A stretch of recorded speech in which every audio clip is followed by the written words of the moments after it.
Hey, kia ora. Helen Brahms here, coming to you live from Sun City in Arizona. I know I'm on super early tonight, like an hour and a half earlier than normal, but I have a busy night ahead of me. So I thought I would take the chance to jump on now. Then I'm going to take Zeffy for a walk. She's not happy with me right now. She's actually sitting with her back to me right now, like, I'm not happy, mama. But anyway, it has been a very busy day. In fact, these last 3 days with the help chat have been super busy. And then with all of the study on top of that, it is just like crazy. I did watch Polar Express last night. I love that movie. I love the messages in it. I just love the simplicity of it.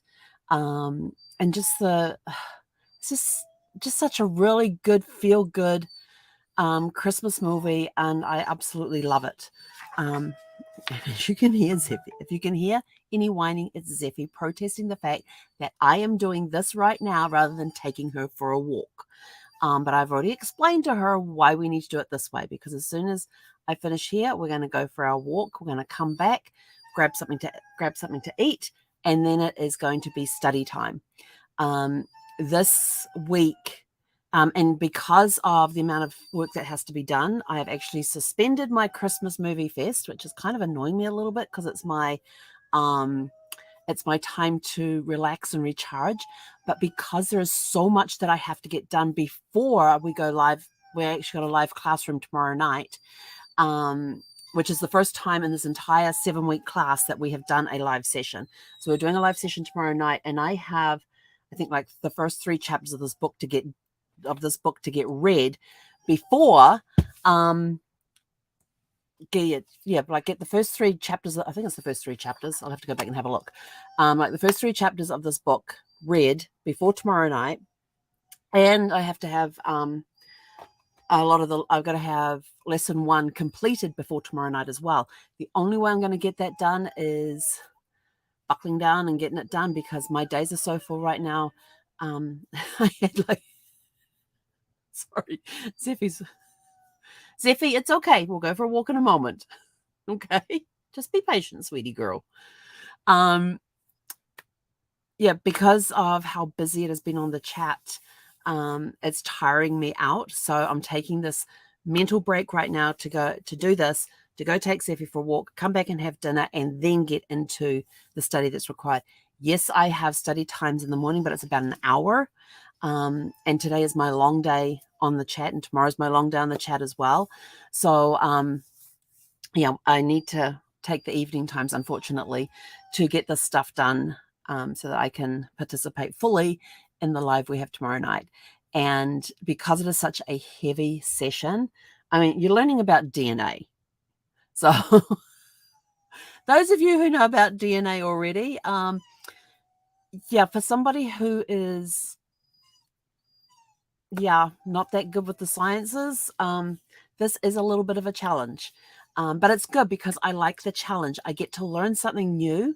And I did not realize something that I have already learned in this class, and this week, since yesterday, is that genealogy DNA has been around since 1989. I was like, wait, what? I was like, really? Yeah. They started it in 1989 is when they first used the term. In fact, they said the earliest use of the term genetic genealogy found to date was on the 20th of February, 1989, in an article by Tom Siegfried in the Dallas Morning News entitled Genetic Genealogy and the Search for Eve. How cool is that? And it wasn't until, I'm trying to see if I can find it again. Oh, in May of 2000, Family Tree DNA in Houston began offering the first genetic genealogy tests to the public. So that was long before Ancestry came around, long before 23andMe started collecting, DNA and doing the DNA tests. Zeffy, please, sweetie girl, come on, up, come here. Come on, stop the thingy. She's like, it's time to go for a walk. We're not walking. I'm protesting. So it's been around for a long time, and it was like sometime in the 90s, and I can't find the exact, stop it. Oh, there it is. Yeah, it was like 19, it was, I can't remember the exact date, but it was in the 90s when they actually started doing genealogy, genetic genealogy classes, at lectures at their at the different seminars and things that they have from time to, and I'm just sort of like, that just blew my mind. I thought it was like really, really recent. I did not expect to find out that the term was first used in 1989, to find out in the 90s it was when they first started teaching classes on this thing. I'm talking about it in seminars and stuff, and that it was 2000 when the first DNA tests were able to be done. I was like, wait, what? It's just, yeah. And then you got to get into the technical stuff about all the different ways you can read the information and everything else. And we had to do discussion questions. One of the discussion questions was, have you asked strangers or your family to do a DNA test? And I'm like, no. And they're like, and the question is like, if not, have you asked them? If you haven't asked anybody, why not? And my answer was simple, because I don't understand it. It's as simple as that. And I was looking back, because I had to put on there what DNA tests I have done, and which ones I ordered. And I just said, so I had to go back and find my logins for the 3 that I have done and go back to see what tests I actually ordered at the time so I could put them in there. And so I was surprised to find that I'd actually done 23andMe in July of 2017. And I'm like, that's why Brad was in hospital. Brad was in hospital in July of 2017. So it was during his 87 days in hospital, I actually did my first DNA test. And that was with 23andMe. And I put in there what I had ordered and everything else. And then it wasn't until May of 2018 I did the Ancestry DNA test. And then last year, in July of last year, I heard about the Family Tree DNA, which was the mothership, the one that started doing all these first tests and all that I actually did their test. So it's been very interesting, and to be able to compare the results and things, they're all pretty much the same when it comes to ethnicity. There may be like a percentage point here and there, but they're all basically giving the same information on that. And then I can see which relatives of mine have already done these tests, because it's finding the matches. Zeffy girl, please come here. Come up here. Get your butt up here. Come on. Yes, I know. She just wants to go for a walk. She knows this is walk time, not talk on camera time. So it's very interesting to find that there was not a lot of difference between the DNAs as far as ethnicity goes. And then when I came across family members, I could tell, there was like first cousins once removed. There's been aunts that have done, I've had an aunt that's done this. I've met up with second cousins that have done this across the board. So not all of them have done Ancestry. Some have done Ancestry, some have done 23andMe, and some have connected with through Family Tree DNA. So it's not like they've all done the same tests, but they've all done different ones, which is kind of interesting. And some of them have done a couple, and some of them have only done one. So it's been kind of interesting connecting with my own family that way. But and I said the only reason that I haven't asked strangers to do this, like for clients and things, for clients or even my own family, is because I didn't know enough about what I was doing and why I was doing it to be able to explain the benefits of them doing the tests as well. So that they said, this week you will definitely learn that. And it's interesting reading other responses that have come in on this own question. We've got professional genealogists in there who actually help find adopted families. If you've been adopted, they help you find your family, your birth family, and missing people and things like that. And like our instructor does forensics DNA, genetic genealogy, which is kind of cool. I want to know more about that. I'm sort of like, okay, I'm interested in that. Anything with forensics in the title, I'm like, please tell me more. But then of course it gets into the sciences, which I haven't done a lot of sciences since high school, which was a few years ago. But I'm open, but it's now giving me a different perspective on the different ways the genetic genealogy can be utilized. So I'm just super excited to be able to get this done And then, yes, I am going to go and start asking family members. So if any family members are watching this and you have not yet done your DNA testing, be prepared, because I may come and ask you to do that. And that's not just my family, it's also my husband's side of the family too. So queue up. Because I would love to see your results so I can help more with that. And there are some historical people and celebrities and things where they have their DNA thing where we can follow that trail through and see if they are related, because we know that on my mother-in-law's side of the family, she's like the 9th great-granddaughter of one of the people on the Mayflower, and they actually have his DNA, whatever it is, whatever it's called. See, I've got to learn the terminology as well there. And so we'll be able to use that to trace back her genealogy. And I know one of my stepsons has done the DNA thing. So we'll be able to use what he's got and see if we can start working our way back. So that'll be really cool. So it kind of makes me wish that, that I got Brad's done as well, but, can't do it now. But it's so far what I'm learning is interesting, and especially the history of it and how it's all developed and everything over the years. But reading other people's responses within our group on what tests they have done, if they haven't done a test, why they haven't done a test, how they have asked other people. It's kind of giving me more confidence and helping me to learn more about how to approach people about doing DNA testing and the role it can play in putting together their family tree. I've also had clients who have said, oh, we've done our DNA testing, here's the results. And I've other clients go, oh, I'm going to go and do that DNA testing. Will that help? And I'm going, yes. That's about the only thing I can answer. So I am excited to dig into this. And some people have put that, they got this, that they actually had this book on their bookshelf and had read it before they even signed up for this class, for this course. And so they said that the book was very easy to read. It helped them understand a lot. And so I'm sort of like, okay, I've got several people who have said that it's that the book's a great help to understanding. So we're definitely, I've sort of like I'll sit down to read it and I'll kind of read like the first paragraph, maybe the second paragraph. And I'm sort of like, oh, I need to get those emails out. That procrastination thing.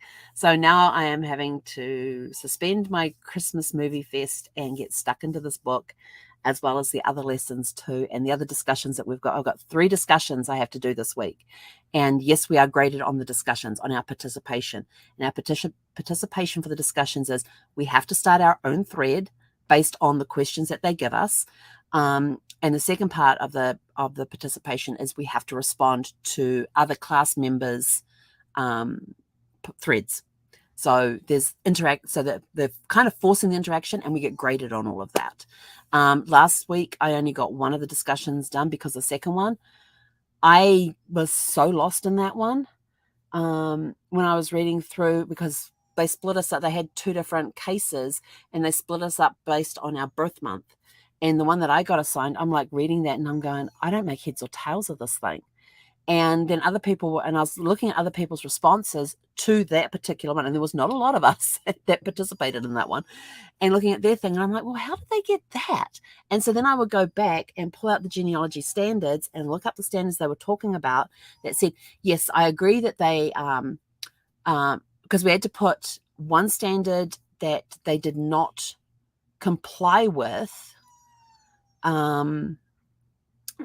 based on, and they told us which standards we had to measure the case study against, and we had to put there one standard that we thought they did not comply with it and why, and what we would do differently. And then the other one, we had to put there what standard they did comply with and why we thought that, and would we have done anything different. Again, same questions, just a different perspective. And I, even reading through my classmates, what they thought was the right ones, which ones they thought were not the right ones, was very, very interesting, because I still couldn't make heads or tails of it. I was like, how did they get that? So I would go to where they said that this particular area did not comply with it because of this. So I went and I looked up the standard. I read it. I can talk about those standards. And I read that standard and I went back to that area that they talked about. And I'm like, Zeffy girl, come here. Come on. And looked at that area and thought, I still don't get it. So that one I just didn't participate in because I couldn't understand what it was I was reading. And they had another case study there. And I looked at that, and that one I was a little better with, but I had been assigned the other one. Because I was a December birthday, I was assigned the other one. So this one, we've got one. The next discussion question is they've got 3 different case studies. And again, based on your birthday. And I've got question number 3 because I'm the December one. So that is going to be interesting. In fact, I was reading the case study and I went, oh, I have real life experience with this one. Zeffy girl. But in the sense that I know the information that this one is missing. Because it was just interesting. And I was reading and I looked at the case study and I went, they could have written this. I was like, oh my gosh, I know this one. I can answer this one. And then it says, what happens if you didn't know the original name? And I'm like, but I do know the original name. How can you use the DNA to go back and find what the original names were and things like that? And I'm like, oh my gosh, this is going to be really interesting, since I have a very, very similar thing within the family that this happened, where this situation happened, except for we know the original name. On the case study, we don't know the original name. So how can we use DNA to track other family members that may be able to help us find the original name and see if they have documentation? And I'm like, okay, this is going to be interesting because it's removing a fact that I have within the family, but everything else that they have written in this piece, it could be written about the family. And I'm like, this is going to be fun. So I am really looking forward to diving into that one. But yeah, that one's going to be really interesting. But anyway, so I'm out of here. I've got a dog who would love to go for a walk and has not left at her. Maybe. Come here, Zeph.